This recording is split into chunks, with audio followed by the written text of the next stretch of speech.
Hello students, आज हम सभी लोग बेटा केमिस्ट्री में जो अपना नया चैप्टर पढ़ने जा रहे हैं, नया चैप्टर नहीं, जो अपना चैप्टर चल रहा था रासायनिक बलगतिकी वाला, उस चैप्टर में हमने आपको एक टॉपिक पढ़ाया था अभिक्रियाओं के प्रकार। कोटि के आधार पर अभिक्रियाओं के प्रकार। हमने आपको पिछले वीडियो में अभिक्रियाओं की परिभाषा हमने आपको बताई थी। प्रथम कोटि की अभिक्रिया, द्वितीय कोटि की अभिक्रिया, तृतीय कोटि की अभिक्रिया और शून्य कोटि की अभिक्रिया।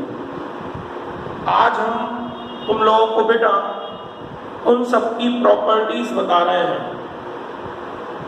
सभी अभिक्रियाओं की हम तुम्हें प्रॉपर्टीज बता रहे हैं, गुण बता रहे हैं आज की वीडियो में। सब लोगों से मैं एक बार फिर बोलूंगा बेटा कि इस वीडियो को देखने से पहले आप लोग जस्ट इसके पिछले वीडियो को देखें, क्योंकि उसमें हमने इनकी परिभाषा आपको बोली है। ठीक है, फिर आप अगर इस वीडियो को देखेंगे तो ये आपको बहुत अच्छे से क्लियर होगा, समझ में भी आएगा। ध्यान दो बेटा, सबसे पहले जैसे अपनी है शून्य कोटि की अभिक्रिया, फिर अपनी है प्रथम कोटि की अभिक्रिया,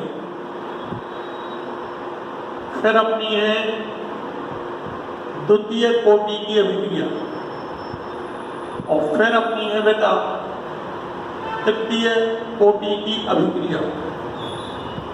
क्लियर है? शून्य कोटि की अभिक्रिया, प्रथम कोटि की अभिक्रिया, द्वितीय कोटि, तृतीय कोटि, ये अपनी है। तो आपको एक चीज याद दिला दे, शून्य कोटि की अभिक्रिया एक वेग स्थिरांक का व्यंजक था K बराबर x/t ओनली। शून्य कोटि की अभिक्रिया के लिए वेग स्थिरांक का व्यंजक क्या था? K बराबर x/t ओनली। प्रथम कोटि की अभिक्रिया के लिए वेग स्थिरांक का व्यंजक क्या था? K बराबर 2.303 अपॉन में t log n बेस पे a अपॉन में a माइनस एक्स। K बराबर है 2.303 अपॉन में t log n बेस पे a अपॉन में a माइनस एक्स। द्वितीय कोटि की अभिक्रिया के लिए वेग स्थिरांक का व्यंजक था K बराबर 1 अपॉन में t x अपॉन में a into a minus x. ये द्वितीय कोटि की अभिक्रिया के लिए बेटा वेग स्थिरांक का क्या था? व्यंजक था। और तृतीय कोटि की अभिक्रिया के लिए वेग स्थिरांक का व्यंजक था K बराबर 1 अपॉन 2t x इंटू में 2a माइनस में x अपॉन में a स्क्वायर इंटू में a माइनस एक्स का होल स्क्वायर। क्लियर? बेटा जिस तरीके से हम आपको पढ़ा रहे हैं उस तरीके को पकड़ना, बहुत अच्छे से आपको समझ में आ जाएगा और याद भी हो जाएगा। देखो, शून्य कोटि की अभिक्रिया के वेग स्थिरांक का व्यंजक, प्रथम कोटि, द्वितीय कोटि और तृतीय कोटि, इन सभी में हम तुम्हें ये बता चुके थे कि जहां कहीं भी अगर x है, x क्या है? वियोजन की मात्रा है x। ठीक है, जहां कहीं भी स्मॉल a है तो वो क्या है? वो पदार्थ की प्रारंभिक मात्रा है, पदार्थ की प्रारंभिक मात्रा है। जहां कहीं भी a माइनस एक्स है तो वो क्या है? वो पदार्थ की शेष बची मात्रा है, शेष बची मात्रा है। जहां भी बेटा t है तो क्या है? वो वियोजन में लगा समय है, वियोजन में लगा समय है ना। x कहीं भी हो, वियोजन की मात्रा है। a जो है वो पदार्थ की प्रारंभिक मात्रा है, a माइनस x जो है पदार्थ की शेष बची मात्रा है, t जो है वो वियोजन में लगा समय है ना।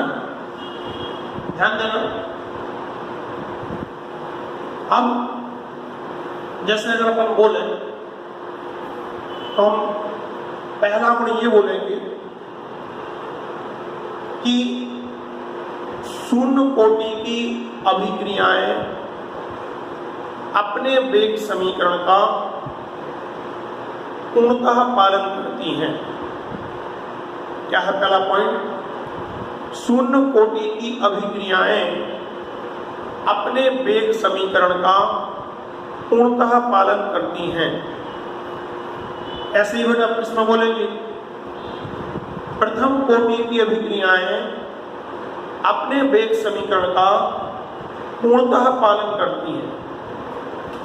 ऐसी बेटा इसमें बोलेंगे द्वितीय कोटि की अभिक्रियाएं अपने वेग समीकरण का पूर्णतः पालन करती हैं। ऐसी बेटा इसमें बोलेंगे तृतीय कोटि की अभिक्रियाएं अपने वेग समीकरण का पूर्णतः पालन करती है। मतलब हमारे कहने का यह है कि ये वाला पॉइंट तो कॉमन हो गया।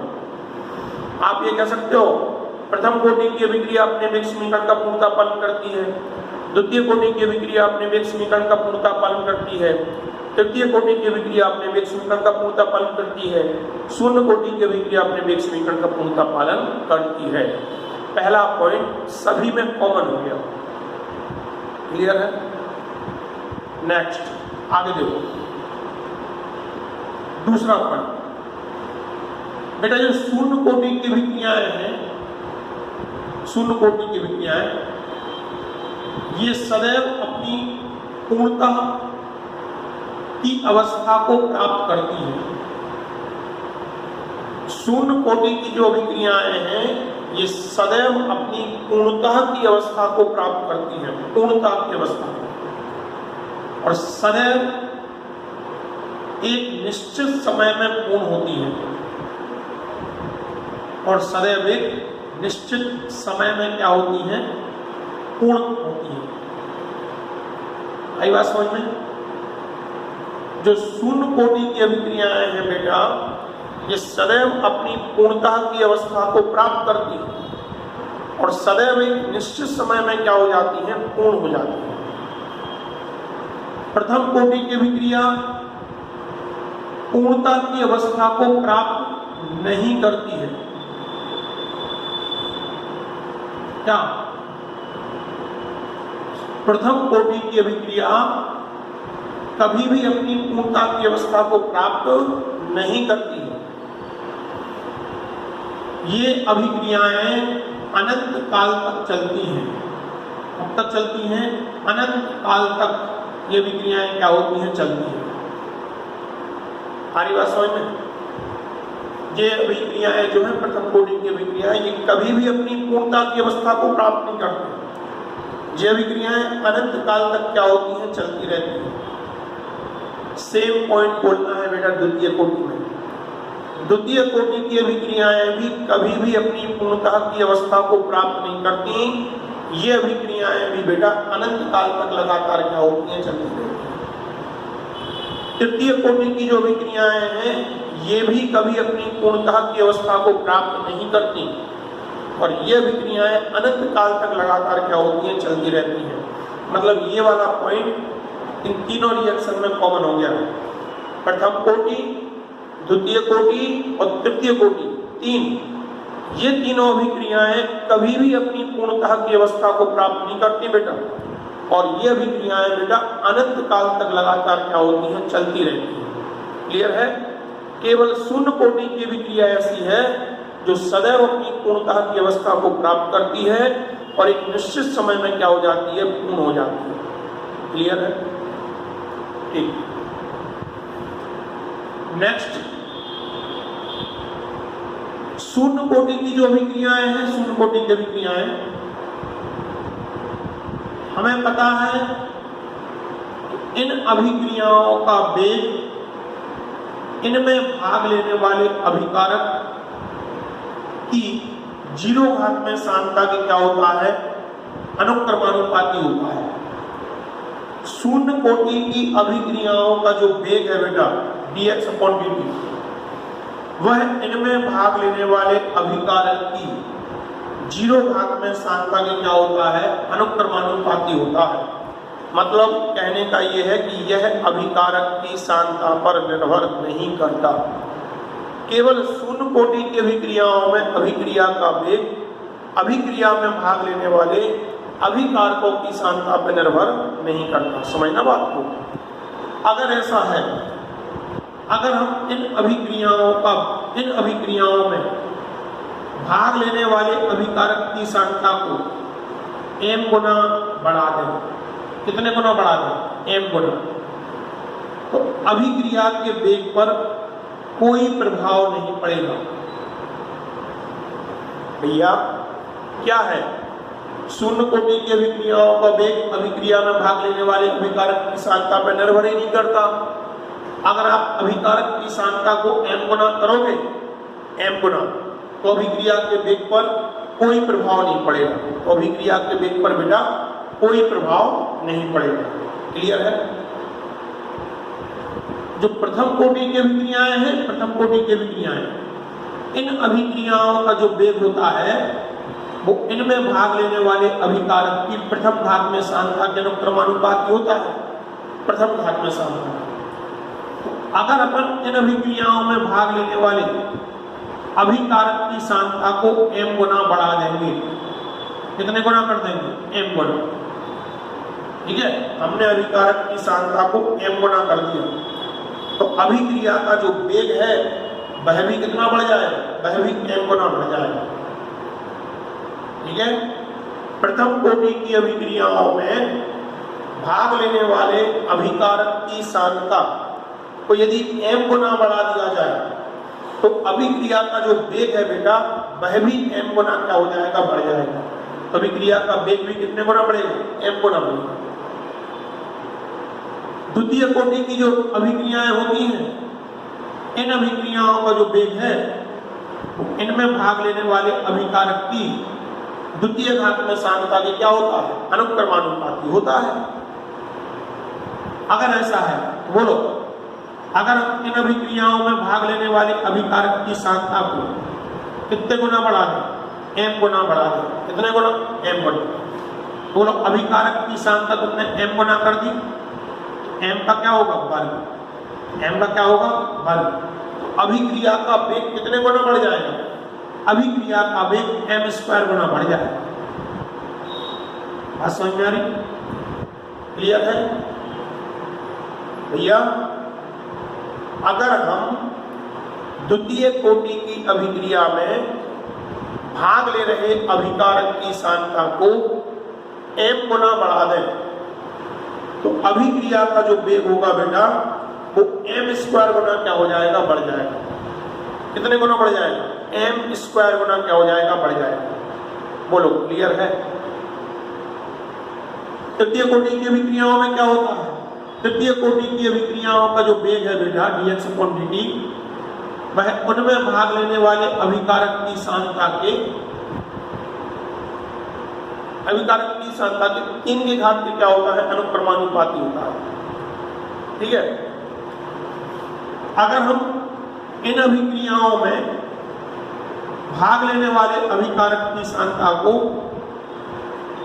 m गुना बढ़ा दें, अभिकारक की सांद्रता कितने गुना बढ़ा दें, m, तो अभिक्रिया का जो वेग है अब m का क्या होगा, q, m q गुना क्या हो जाएगा, बढ़ जाएगा। आज समझ में आ रही।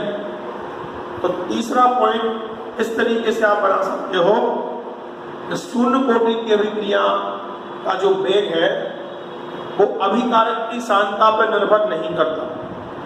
ठीक है, अतः शून्य कोटि की अभिक्रियाओं में भाग लेने वाले अभिकारक की सांद्रता को यदि m गुना किया जाए तो अभिक्रिया के वेग पर कोई प्रभाव नहीं पड़ेगा, अभिक्रिया का वेग ज्यों का त्यों रहेगा।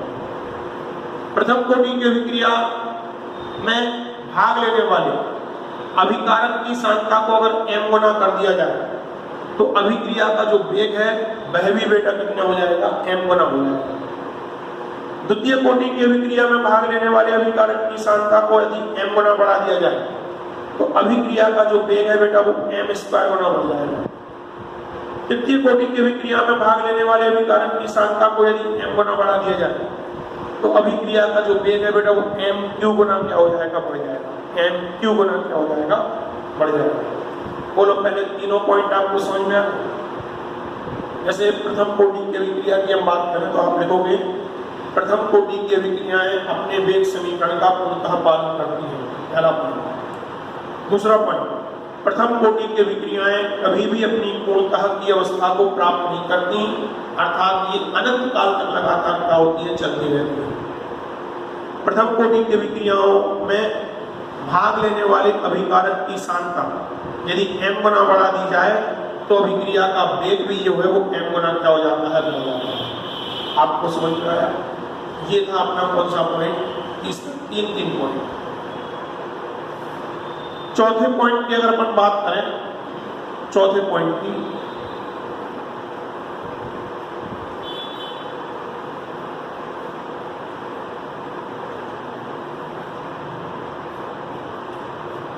चौथे नंबर का पॉइंट, चौथे पॉइंट में अपन वेग स्थिरांक के मात्रक को लिखेंगे। काय को लिखेंगे? मात्रक। जैसे x जो है वो क्या है बेटा, वियोजित सांद्रता। x क्या है, वियोजित सांद्रता। a जो है वो क्या है, a है प्रारंभिक सांद्रता। ये क्या है, प्रारंभिक सांद्रता। T जो है वो क्या है, वो है वियोजन में लगा समय, वियोजन में लगा समय। ध्यान देना, अगर अपन K का मात्रक बनाए, X क्या है, वियोजित सांद्रता, वियोजित सांद्रता।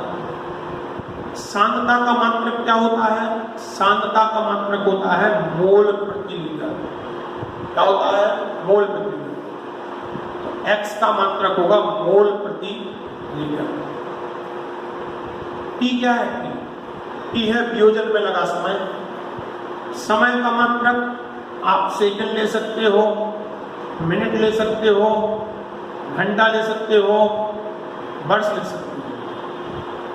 समय का जो मात्रक है आप चाहो तो सेकंड ले सकते हो, मिनट, घंटा, वर्ष, कुछ भी ले सकते हो। जनरली अपन लोग क्या ले रहे हैं, सेकंड ले रहे हैं। तो ये हो जाएगा मात्रक क्या निकलेगा, मोल प्रति लीटर इंटू सेकंड। शून्य कोटि की अभिक्रिया के लिए वेग स्थिरांक का मात्रक आएगा बेटा मोल प्रति लीटर इंटू सेकंड। अगर हम प्रथम कोटि की अभिक्रिया की आपसे बात करें, 2.303 तो एक संख्या है, संख्या का मात्रक होगा नहीं। T क्या है, समय, समय का मात्रक क्या ले रहा है, सेकंड। भैया लॉग, लॉग का कोई मात्रक होगा नहीं। A क्या है, A है पदार्थ की प्रारंभिक सांद्रता। कौन सी सांद्रता, प्रारंभिक सांद्रता। अरे यार सांद्रता तो सांद्रता है, चाहे वो प्रारंभिक हो, चाहे वो अंतिम हो, चाहे वो शेष बची हो। तो प्रारंभिक सांद्रता का मात्रक भी क्या होगा, मोल प्रति लीटर। प्रारंभिक सांद्रता का मात्रक हम लोग लगाएंगे मोल प्रति लीटर। क्लियर? नीचे a माइनस एक्स क्या है, a माइनस एक्स है पदार्थ की शेष बची सांद्रता, शेष बची सांद्रता। ये भी क्या है, सांद्रता। तो सांद्रता का मात्रक यहाँ पे फिर से क्या लगेगा, मोल प्रति लीटर। मोल प्रति लीटर से मोल प्रति लीटर कट जाएगा, सेकंड नीचे से ऊपर जाएगा तो सेकंड इनवर्स हो जाएगा, या फिर इसको हम लिखेंगे प्रति सेकंड। क्या लिखेंगे, प्रति सेकंड। तो प्रथम कोटि की अभिक्रिया के लिए वेग स्थिरांक का जो मात्रक है वो है सेकंड इनवर्स या प्रति सेकंड। प्रथम कोटि की अभिक्रिया के लिए वेग स्थिरांक का जो मात्रक है वो क्या है बेटा? सेकंड इनवर्स या प्रति सेकंड। क्लियर? बात करें हम द्वितीय कोटि की अभिक्रिया के लिए। द्वितीय कोटि की अभिक्रिया के लिए वेग स्थिरांक का मात्रक चाहिए 1/p। p क्या है? समय। समय का मात्रक क्या होगा? सेकंड। x क्या है? पदार्थ की वियोजित सांद्रता। सांद्रता है, इसका मात्रक क्या होगा? मोल प्रति लीटर। x है पदार्थ की वियोजित सांद्रता। वियोजित सांद्रता का मात्रक क्या होगा? मोल प्रति लीटर। मोल प्रति लीटर होगा। a क्या है? a है पदार्थ की प्रारंभिक सांद्रता। सांद्रता है ना, सांद्रता का मात्रक क्या होगा? मोल प्रति लीटर इंटू, इसमें a माइनस एक्स क्या है? a माइनस एक्स है पदार्थ की शेषोची सांद्रता। शेषोची सांद्रता का मात्रक भी क्या होगा? मोल प्रति लीटर। एक मोल प्रति लीटर से एक मोल प्रति लीटर कैंसिल हो जाएगा। अब ये ऊपर पलटेगा, बोलो क्या होगा? लीटर प्रति मोल इंटू सेकेंड। लीटर प्रति मोल इंटू सेकेंड। इसको आप ऐसे भी लिख सकते हो, लीटर तो ये है ही into mole inverse into second inverse. आप इसको ऐसे भी लिख सकते हो। क्लियर है? तृतीय कोटि की अभिक्रिया की अगर हम आपसे बात करें, वेग स्थिरांक का मात्रक के बराबर 1/2p। p का मात्रक सेकेंड है ना। x क्या कहलाएगी? x कहलाएगी वियोजित सांद्रता। वियोजित सांद्रता का मात्रक मोल प्रति लीटर। ठीक है? 2a minus x, 2a minus x में वियोजित सांद्रता कहलाएगी, सॉरी शेषवची सांद्रता कहलाएगी। x है वियोजित सांद्रता, 2a माइनस एक्स है शेषवची सांद्रता।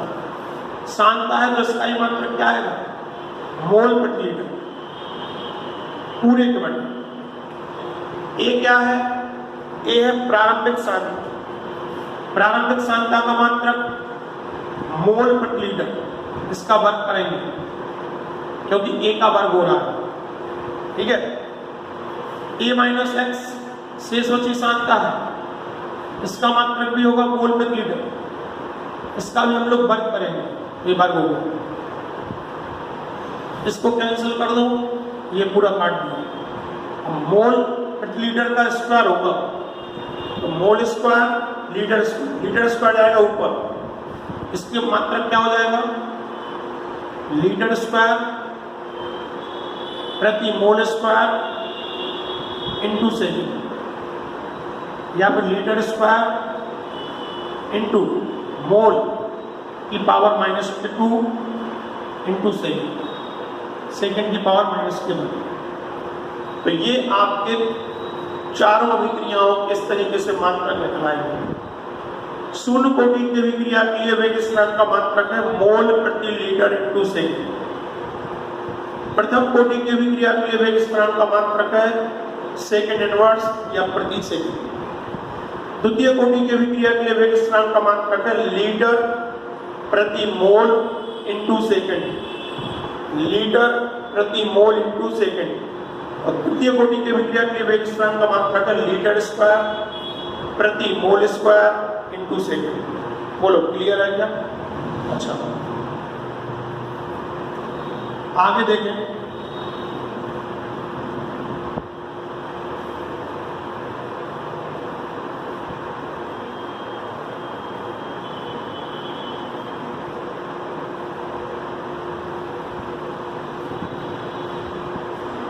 पांचवें नंबर का पॉइंट, शून्य कोटि की अभिक्रिया के लिए अर्धआयुकाल T½ का मान अभिकारक की प्रारंभिक सांद्रता के अनुक्रमानुपाती होता है। ध्यान देना बेटा, शून्य कोटि की अभिक्रियाओं के लिए अर्धआयुकाल T½ का जो मान है वो अभिकारक की प्रारंभिक सांद्रता में क्या होता है? अनुक्रमानुपाती होता है। प्रथम कोटि की जो अभिक्रियाएं हैं इनके लिए अर्धायु काल का मान अभिकारक की प्रारंभिक सांद्रता पर निर्भर नहीं करता। टी हाफ समानुपात ए की पावर 0, या इसको आप ऐसे लिख सकते हो टी हाफ समानुपात 1/a की पावर 0। क्या बोला बेटा? प्रथम कोटि की अभिक्रियाओं के लिए अर्धायु काल टी हाफ का मान अभिकारक की प्रारंभिक सांद्रता पर निर्भर नहीं करता है। क्लियर? द्वितीय कोटि की अभिक्रियाओं के लिए अर्धायु काल टी हाफ का मान अभिकारक की प्रथम घात में सांद्रता के व्युत्क्रमानुपाती होता है। द्वितीय कोटि की अभिक्रिया के लिए अर्धायु काल टी हाफ का मान अभिकारक की प्रारंभिक सांद्रता के व्युत्क्रमानुपाती होता है, व्युत्क्रमानुपाती। और तृतीय कोटि की अभिक्रिया के लिए अर्धायु काल टी हाफ का मान अभिकारक की प्रारंभिक सांद्रता के वर्ग के व्युत्क्रमानुपाती होता है। क्लियर? ध्यान देना। शून्य कोटि की अभिक्रियाओं के लिए अर्धायु काल टी हाफ का मान अभिकारक की प्रारंभिक सांद्रता के अनुक्रमानुपाती होता है। प्रथम कोटि की अभिक्रिया के लिए अर्धायु काल टी हाफ का मान अभिकारक की प्रारंभिक सांद्रता पर निर्भर नहीं करता है। द्वितीय कोटि की अभिक्रियाओं के लिए अर्धायु काल टी हाफ का मान अभिकारक की प्रारंभिक सांद्रता के व्युत्क्रमानुपाती होता है। और तृतीय कोटि की अभिक्रिया के लिए अर्धायु काल टी हाफ का मान अभिकारक की प्रारंभिक सांद्रता के वर्ग के क्या होता है? व्युत्क्रमानुपाती होता है। अगर हम इसको सिद्ध करना चाहें तो हम इसको सिद्ध कर सकते हैं। पहले तो ये बताओ अर्धायु काल क्या है? अर्धायु काल वह समय है बेटा जिसमें किसी पदार्थ की आधी मात्रा तो वियोजित हो जाती है और आधी मात्रा क्या होती है? शेष बचती है। क्या बोला हमने? अर्धायु काल बेटा वह समय है जिसमें किसी पदार्थ की आधी मात्रा तो क्या हो जाती है? विघटित हो जाती है और आधी मात्रा क्या होती है? शेष बचती है। क्लियर? सुनना, जैसे हम शून्य कोटि की अभिक्रिया के लिए आपसे बात कर रहे हैं। माना T बराबर टी हाफ, मतलब हम ये मान रहे हैं कि वियोजन में लगा जो समय है वो अर्धायु काल के क्या है? बराबर है। आप ऐसा मान लो, तब आप लिख सकते हो x बराबर क्या होगा? a/2। अगर वियोजन में लगा समय अर्धायु काल के बराबर है तो पदार्थ की आधी मात्रा विघटित हो जाएगी और आधी मात्रा शेष बचेगी। तो वियोजित मात्रा हमने कितनी मान ली? a/2। a/2 मतलब a क्या है? प्रारंभिक मात्रा। तो वियोजित मात्रा होगी प्रारंभिक की आधी। ठीक है? इन दोनों मान को उठा के यहाँ लगाओ। अगर अपन इसको लगाते हैं प्रथम कोटि के समीकरण में, तब शून्य कोटि के समीकरण से, शून्य कोटि के समीकरण से बोलो k बराबर x का मान रखेंगे a/2 अपॉन में t का मान रखेंगे टी हाफ। ये हो जाएगा a अपॉन में 2 इंटू टी हाफ। तो टी हाफ बराबर क्या लिख सकते हैं? a अपॉन में 2k। अब 2k तो नियत है, कांस्टेंट है, तो आप लोगों को टी हाफ समानुपात a, टी हाफ समानुपात a। अगर हम प्रथम कोटि की अभिक्रिया की ये बात करें, प्रथम कोटि की अभिक्रिया की, माना P बराबर टी हाफ, माना T बराबर टी हाफ, अब बोलो विघटित हुई मात्रा कितनी होगी? विघटित हुई मात्रा प्रारंभिक की आधी यानी k/2 और शेष बची मात्रा कितनी होगी? a-x बराबर। जब आधी मात्रा विघटित हो जाएगी तो आधी मात्रा शेष बचेगी। भैया जब आधी मात्रा विघटित हो जाएगी तो आधी मात्रा क्या होगी? शेष बचेगी। तो इस वैल्यू को जरा यहाँ लगाओ, ये बराबर 2.303 अपॉन में t की जगह t हाफ, ठीक है, log n बेस पे, ठीक है। a क्या है? प्रारंभिक सांद्रता, a-x क्या है? शेष बची सांद्रता। शेष बची सांद्रता कितनी है? प्रारंभिक की आधी यानी k/2। a से कैंसिल 2 पलट जाएगा ऊपर, 2.303 अपॉन में t हाफ इंटू में log n बेस पे 2 इंटू में log n बेस पे 2। log 2 का मान बोलो, 2.303 अपॉन में t हाफ इंटू में आएगा 0.3010। 0.3010 का इसमें गुणा करें तो 0.6932 अपॉन में t हाफ आएगा। कितना आएगा? 0.6932 अपॉन में t हाफ आएगा। और यहाँ से अगर अपन t हाफ की इक्वेशन बोलें तो 0.6932 अपॉन में t आएगा। ध्यान से देखो, इसमें इस समीकरण में ना तो स्मॉल a है, ना ही x है और ना ही a-x है। यानी कि आप लिख सकते हो कि प्रथम कोटि की अभिक्रिया के लिए अर्धायुकाल t हाफ का मान पदार्थ की प्रारंभिक सांद्रता पर निर्भर नहीं करता। प्रारंभिक सांद्रता छोड़ो, किसी पर भी निर्भर नहीं करता। क्लियर है? आप इस तरीके से इन डेरिवेशनों को सिद्ध भी कर सकते हो अगर आप करना चाहो तो। क्लियर है? लास्ट वाला पॉइंट बहुत ज्यादा इंपॉर्टेंट है, ऑब्जेक्टिव में भी पूछ लिया जाता है, इसको ध्यान से सुन लो। शून्य कोटि की अभिक्रिया के लिए अर्धायुकाल t हाफ का मान अभिकारक की प्रारंभिक सांद्रता के अनुक्रमानुपाती होता है। आप इस तरीके से इसको प्रूव कर सकते हो। प्रथम कोटि की अभिक्रिया के लिए अर्धायुकाल का मान अभिकारक की प्रारंभिक सांद्रता पर निर्भर नहीं करता है। इसको या तो इस तरीके से लिखेंगे या ऐसे लिखेंगे। इस तरीके से आप उसको प्रूव भी कर सकते हो।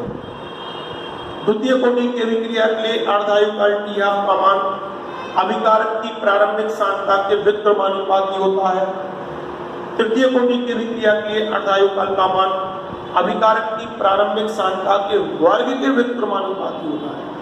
क्लियर है क्या? आपको समझ में आया बेटा? भैया इस वीडियो को देखने से पहले आप लोग पिछला वीडियो जरूर देखें, जिससे ये आपको बहुत अच्छे से क्लियर हो सके। क्लियर है बेटा? ओके।